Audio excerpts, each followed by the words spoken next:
Goddess is in the building. Siren the Goddess, how you doing today? Hello. Thank you for coming out to the show. Good for the people out there, tell us a little something about it. Wow, where do I start? Born and raised in the west side of Chicago. Shout out to West Side. West side. I relocated to the south recently, so I consider people like me to be a traitor. It's still in your heart though, It's right? always, Okay, always. always. Yeah, because I left too, but it's still in my heart. Okay, so you feel me. Absolutely. Sometimes you gotta go. I've been singing since I was very, very small. It's something that's in my family. My mom was a jazz singer and she performed around Chicago in many clubs and got older, got in school, had a teacher who basically saw my talent and preferred me, but just kind of kept moving from That's there. what's up. That's what's up. That's what's up. So, how long have you been doing music? I've been doing music professionally since I think I was 11. I joined the Soul Children of Chicago. Oh, okay. I came in as one of the lead vocalists there and traveled with them, and that gave me the discipline that you need as being in the music industry and being in entertainment, whether it's gospel, R&B, or whatever the genre is. It really equipped me to prepare and move forward with my career. So professionally, yes, about the age of 11. Yeah. How was it growing up with the mother of the jazz singer? She actually stopped once I got about 2 or 3. I believe she stopped. She said I still am. Yeah. But I was able to see pictures and to see the things that she done. The funniest thing is the first time, because my mother is a very religious woman, and she ended up becoming an evangelist later on down the road. So I was brought up, God. And when I saw pictures of her singing in the club, and I was like 5, I started crying. I literally started sobbing, and I was like, Mama, you sing it. You sing it. And she was like, shut up. But, you know, yeah. How is that dynamic between you guys now as far as with you doing music that's a little more secular or worldly, as you may say, and your mom being an evangelist? My mother says, in all that ways, acknowledge him. So that's really what she tells me. She's like, look, seek ye first the kingdom of God. That's her thing. Talk to God first. Keep God first. And if you feel like you're on the right path and you're doing what you're supposed to do for yourself, I support you 100%. Okay. So she's not like preaching down my Okay, yeah, because I was asking because I come from a family for the church Sundays, and I was the first one to step outside and do worldly music, as they call it, and didn't really go over too well. They're over it now. Right. I got a couple record deals and some money. They're like, okay. They're all, everybody's all over it now. Everybody. But yeah. So I was just wondering how that dynamic worked for you. How would you describe your sound? That is so difficult because I feed off of so many different artists. I study Brandy. I study Beyonce, of course. I study Whitney, the greats, so I tend to pull what I can. And Aaliyah, Aaliyah had a different sound all within her own. Was she a runner? No. No, she was comfortable in her space with her talent. There you go. She was very comfortable, and she utilized it to the best of her ability too. Exactly. And you know what? For me, I'm not ashamed to say that I'm the new kid on the block when it comes down to the music industry and where I am. So that's where I am. Exactly what you said with myself, being comfortable in my own skin and really just doing me. You know what? That's great that you said that, because so many people ruin themselves by. I tell people all the time, I can do a good impression of whoever, but I do a great me.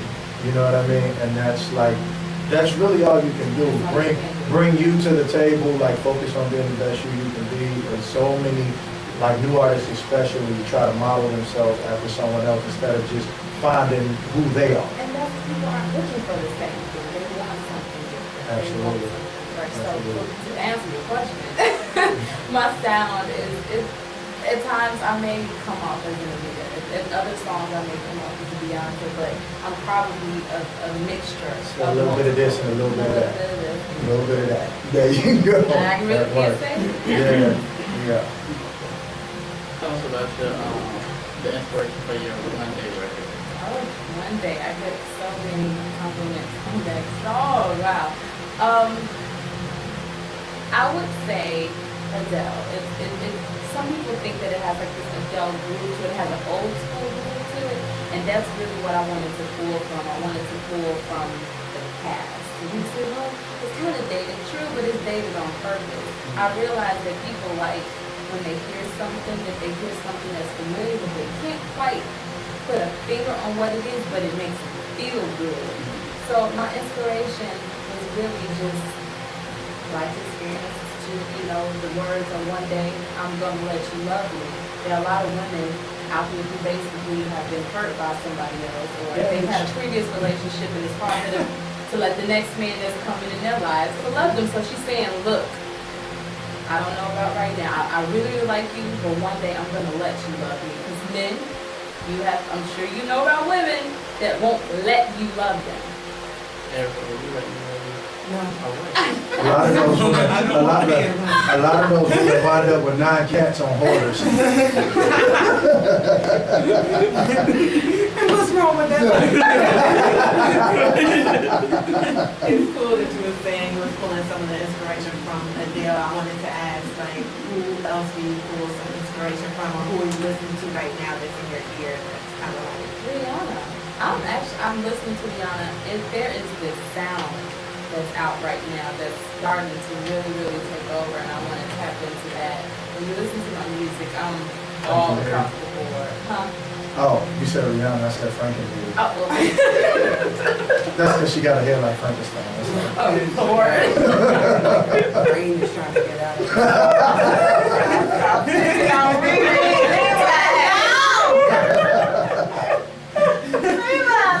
Saying like two spark plugs. She can play Frankenstein. That's all I'm saying. so wrong? I know, but I'm sorry, Adam. You said Rihanna and Frankenberry just jumped out That is so nice. my mind. So you have Rihanna and who else? Rihanna, I really, really love, because she got the ability to really make people like just enjoy her music. You can be at work and you be like, hey, okay, that I like Katy Perry. I do too. I love me some Katy Perry. She's definitely fun. Yeah, Very fun. exactly. So I'm listening to a lot of crossover artists, people who have. That's good to tap into. Just don't get stuck there.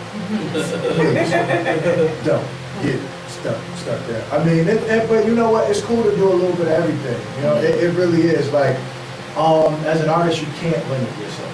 You can't. Like, and like that's when he was like, "How would you describe your sound?" And as an artist, I understand it's a question that has to be asked as a journalist or somebody who interviews.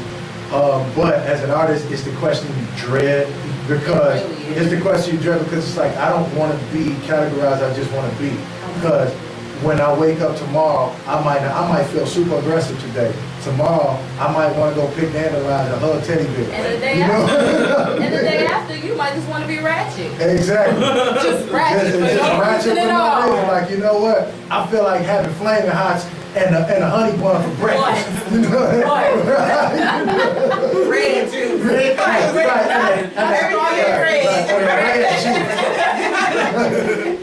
So, and you as a writer, like you write according to that, like, well, and that's what I said. You can't judge a person like songs are timepieces, really, for they were how you were feeling at that particular time, at that moment, and it pains me when people try to judge an artist off of one song.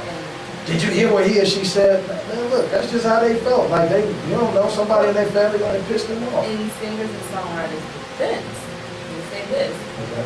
All right, so when you're writing, sometimes it's not even from your perspective. It's not even Absolutely. about you. Absolutely. So people, if I could ask audiences around the world to do anything, it would be, don't take the music too literal and attach it to the person that's even singing it, because the story might not go with, the artist that's singing it, and it may not even be the perspective of the writer. It's art. It's At the end of the day, in the words of Dr. Dre, buy it, bump it, enjoy it. Don't take it too seriously. I just wrote a song about somebody else's situation that they told me about, and we recorded the record, and I told him like, oh yeah, this is about you, what you just went through, by the way. He's like, oh hell no, dude, I'm like, and it had nothing to do with me. Yeah, I saw some interview with Usher. He said that like Confessions was not about him. It was about Jermaine Dupri. Jermaine Dupri, yeah. Yeah, it was about him. Yeah, not Bud about Dupree. That's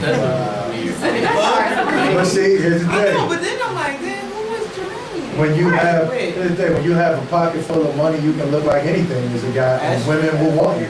That's They true. did that study, you know, like, You become attractive when you have. yeah, so that's. I got $14.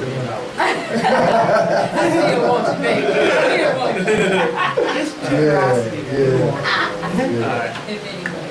Minnie, I'm putting you on the spot right now, you ready? What are some things that you love about me? You know what? Music for me is very spiritual. And I don't mean God, or church or religion. Yeah, spiritual can be a lot. It's spiritual because you don't understand what it takes to sit there and literally create something out of nothing. Say it again.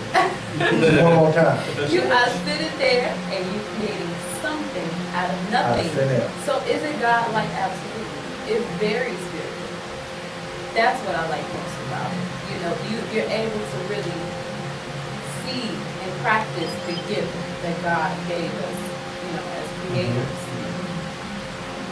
Tell us about your term with Michael Crawford from the Family Opera. I did. That was something that I actually did through the social in Chicago.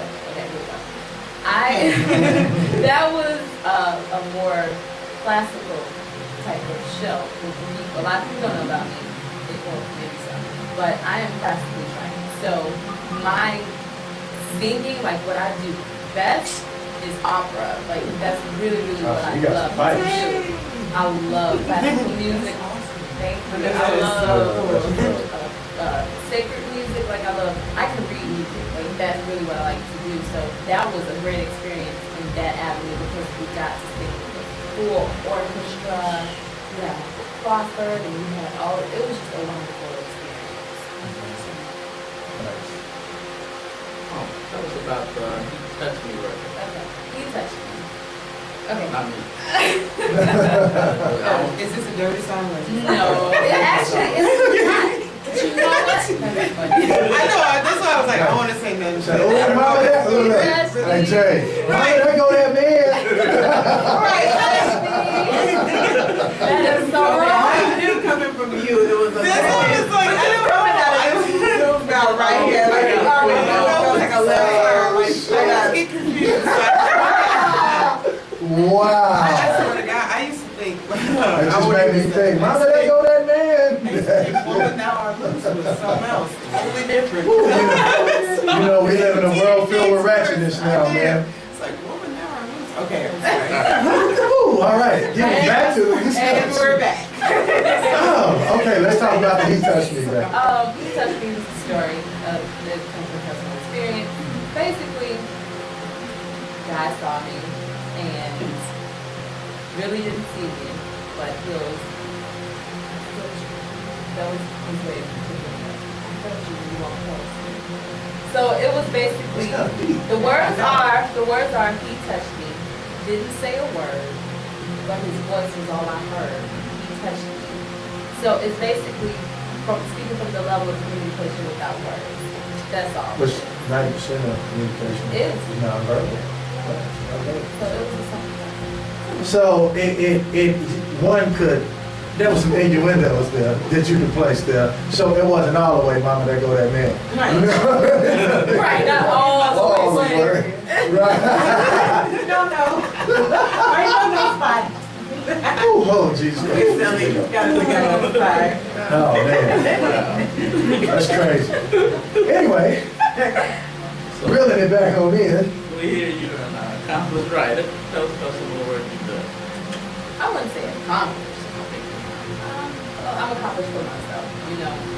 I'm still moving around again. Like I said, I am the new kid on the block. So what I did in my career was I spent a lot of time in studios around the city of Chicago connecting with different producers and developing relationships, but also learning. I've always been a student. So I spent time teaching myself, number one, how to record. Because a lot of artists don't understand that you can't just get in the studio and start recording. Yes, we have. Say it again. Come on, I'm gonna need you to rewind that one and say it again. I just can't record on GarageBand and send it to the radio No, station. I'm not saying that because what I do is I actually record on GarageBand at home before I go to the studio. You No, can't send that to out get to the the radio no, you can't send that out to No, the no. This is a personal shot at somebody. Here's the thing, like, live performances and studio recording are two different art forms. They really are. They really are. So I spent time learning how to record. I spent time learning how to arrange vocals. And there are like a couple of things with local artists that I've done, name, creative voice, voice or whatever. But what I did, and this is why I say I don't know about accomplished, because I took a break. I took 5 years off in the industry because as an artist, and I know you can relate, you get frustrated sometimes. And I'm just gonna be as real, I was like, man, you get frustrated in the industry because things aren't really going the way you want them to go. You're not meeting the right people, you're not moving the way you want. So it comes a time sometimes when you have to just stop. And that's what I did. Was it worth it? Move forward. Yeah. Was it worth it? Absolutely, because I can tell you in the last 3 years that I picked up maybe 2.5, 3 years ago. Where I was then, I was basically a band, me and the guys. I said, you know what, let's just do some shows because I wasn't getting booked. No one knew who I was. So I was like, they're not going to book you. And I'm not one of those people that deal with titles, just because I'm here, you should give me something. I'm not like that. Say that again too. What did you do during those 5 years? I had a baby. She's a I'm mommy. a mommy. I have a little son, so I am a mother. But it didn't stop me. It was still, I needed to really figure out what I wanted to do and how to approach it. And if I'm the person, if I don't have an answer for it, I'm not going to sit there and force it. I'm going to let it naturally flow. It has to. And I understand that because I try to quit doing music altogether. Nobody would let me. Yeah. I tried to quit after I got out of my last deal. I was like, you know what, this ain't really for me. I started doing some other things, which brought about, what I also do now. But like, I understand because you get so frustrated and with people mainly trying to keep up with everything that's hot at the moment. And that may not be where you are. Like your creative space may not be there. You may have no interest in it. And you spend time trying to explain this to people. It's like, like-minded people are out there. They'll get what I'm doing.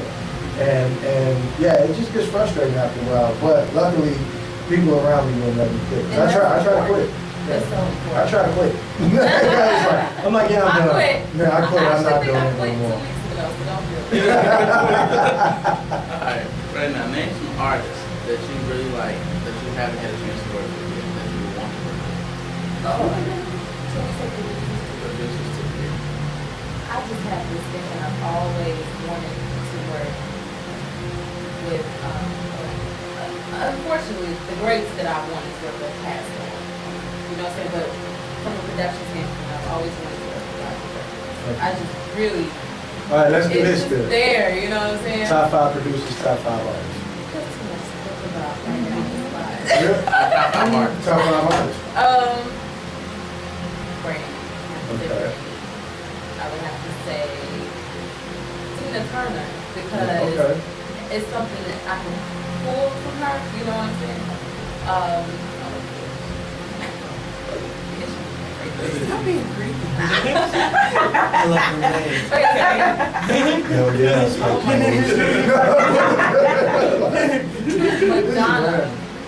Madonna, because she has this edginess to her. Staying power. That's what she has. Absolutely. Lady Gaga. That's Madonna twice. You can't Oh, yeah. Pick one. Right, you gotta pick one. That's Madonna twice. Okay, Like, who's that name? Randy, Tina Tina Turner, Madonna, Madonna, Gaga. Lady Gaga. Freddie Mercury, okay, Oh. too. Stop it. Ready to move. Right, I didn't say she wasn't talented. You No. said she got a Frankenstein here. I hope she did, but Man, I've been in the hospital for like 12 weeks. My thing, it's the reason why I pick everybody. Like with Rihanna, it's something. She has a aura about her. She has. Anytime that you're, okay, I'm trying to say this correctly because vocally, do I feel that she is great? No. No, I wouldn't say that. But she's a perfect example of what just pure confidence, you know what I'm saying, can get you. If you just believe in yourself and you don't care about what anybody else is saying about you, and you do you. Right, You know? So Well, I mean, and you can even take that like I always tell people like, and I've had a chance to work with her on a couple different occasions. Take Mary J. Blige, is she pitch perfect? Is she the greatest vocalist? But that passion and emotion and the way she sings, like you forget any imperfections that may be there because like it touches you. You know what I'm saying? Like there's a lot of pain. She coming, you know, there's a lot of pain there where she's coming from. So a lot of drugs too, but a lot of pain. Look, I'm just saying. Look, she told me, like, you know, she says about when she used to get high. Like she ain't on that no more. But she, you know, she said that. So I'm not the first person to say that. And if you get mad, I'm sorry. Yeah, but like she's not pitch perfect. There's nothing. There's a lot of things. Like I don't really look for that. And this is just that it factor that you look for that people have. And someone could be the greatest vocalist ever, but don't have it. You know what I mean? You know what I mean? So it's not always about that. Even old school artists like Patty and you name them. Oh, But don't ask me because you already know. Right. But definitely though. yeah. Absolutely. So how do you feel about the music industry today in R&B?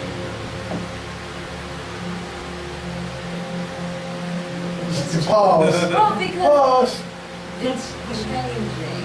I do feel that it's changing. To me, it's becoming that middle R&B, that real R&B is kind of missing to me. You have the neo soul, like you have just straight soul, neo soul, and then you have like What they call R&B, that's what damn they near call rap. R&B that's practically Rap. rap or pop. It's You know, it's rap. mixture. So I think Yeah. that R&B, Like the stuff that like your Boys II Men or your 112s or your Jagged Edges and your Jodeci's, the stuff that they brought is missing. Your Drew Hills, like all of those type guys, it's missing. And then you even have guys like a Tyrese that was known for that. He's leaning more towards going to straight soul. And I tell people like soul music is alive and well. R&B music is dead. Damn, hip hop is dead. R&B is dead. Dude. It's dead. what they end up having is they'll have a cult following. So it's like they still have their Oh, they still following. tour and It's they still, you there. know, Exactly, it's a cult following. they still Is it do about 200,000 or mainstream? 300,000, yeah. But like somebody, I just think, and something I'll talk to you about off the air. I'm trying to start just here a movement with those type artists. You know, to create that platform and do shows and things like that to bring awareness and attention to it. And like, yo, we're here. You know what I mean? Like, we're here. Like, I go out of town, I get all the love in the world. It's just here, the platforms aren't there. And I want to create that platform here because it's necessary. It's either like jazz and soul or either somebody up there singing, not a knock on auto-tune, but somebody up there doing a T-Pain impression and it's damn near rap. There's no middle ground. There, and I'm glad you said that. There's a difference. There's a difference between auto-tune and pitch correction. Yes, melodic and auto-tune. You know, pitch correction is perfectly fine. I believe that it should be. Everybody, if you find a singer that says they've never had that, a note or two pitch corrected, they're lying. Exactly. I'll show you a lie if they say they never had that done. But straight auto-tune, I mean, I respect each craft, you No, know. I respect T-Pain I do. because he's dope at He it. actually kicked the whole thing off. Yeah, he's Right. dope at it. He's dope at it. Like I listen to I'm a writer first, so I listen to like that dude's melodies and his song arrangement is crazy. So there's a talent there. You can't call him talentless at all because that dude is talented as hell. Now the other guys, like now you have rappers trying to sing doing it, and it's just not. It's like yo, come on, man, knock it off. Like, and I'm sorry, like, I've told rappers that are my friends to their face, like, that shit's garbage. Like, and you know, like, and it's not coming from a place of malice, it's really coming from, I think it's garbage.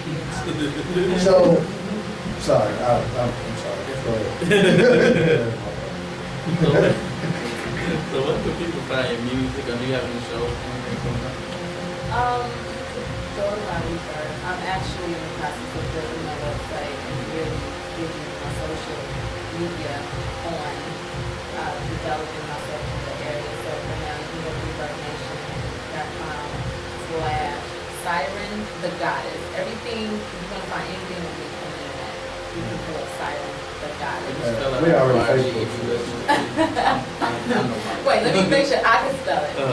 SIRENTHEGODDESS.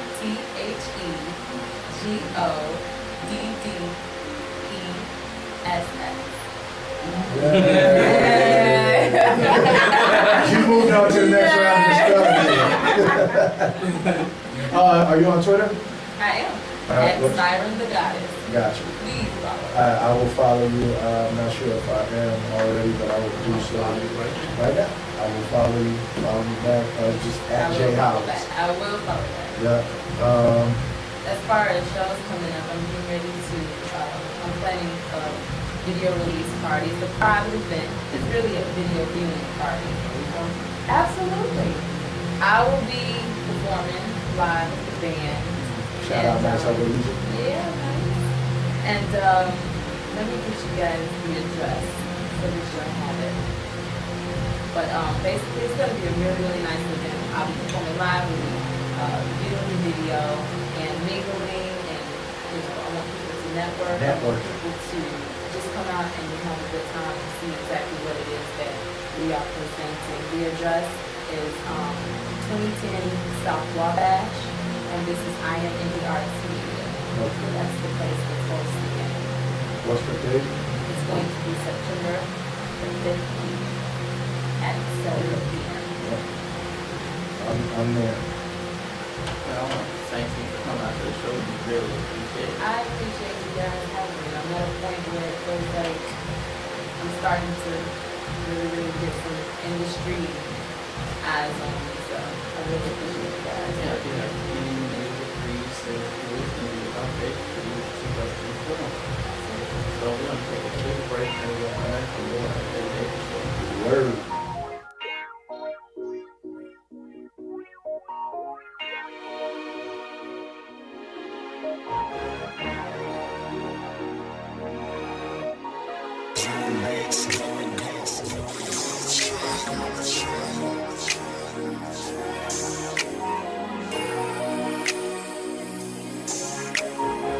I hate love songs, but I'm writing one for you.